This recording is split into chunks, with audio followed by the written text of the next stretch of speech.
উদ্যোগের জন্য তাদেরকে ধন্যবাদ জানাচ্ছি। বিশেষ করে তানভীর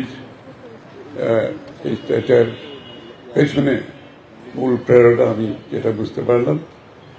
তার সাথে যারা আছেন সবাইকে অভিনন্দন।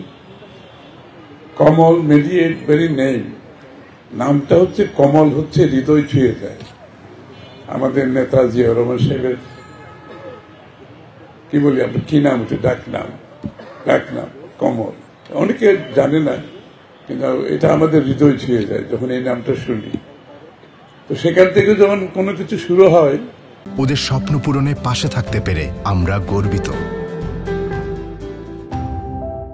স্বাভাবিকভাবে তার পেছনে প্রেরণা, উদ্যোগ, ভালোবাসা অনেক কিছু চলে আসে সামনে।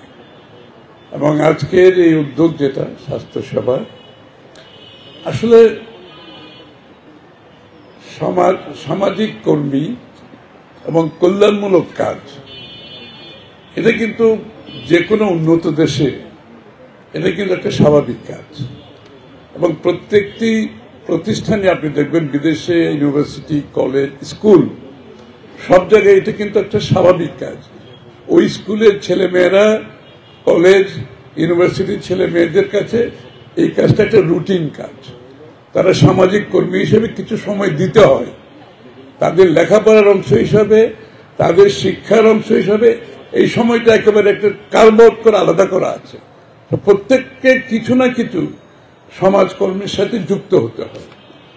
এর মধ্যে মেডিকেল সার্ভিসের একটা পরিচ্ছন্নতা আছে, পরিবেশ আছে, ব্যক্তিগত সমস্যা আছে। এগুলোর সবসময় একেবারে স্বাভাবিক জীবন যাপনের মধ্যে লেখাপড়ার অংশ হিসেবে এটা সব বিশ্বে ভালো ভালো দেশগুলোতে হয়ে থাকে। তো আমি আনন্দিত, এখানে যদিও বা সেইভাবে প্রাতিষ্ঠানিকভাবে ঢাকা ইউনিভার্সিটিতে এখন কিছু হয়নি, অন্তত যারা এটার উদ্যোগ নিয়ে সামাজিক একটা কল্যাণমূলক দিক এখানে নিয়ে আসছে তাদেরকে আমি অভিনন্দন জানাই, ধন্যবাদ জানাই।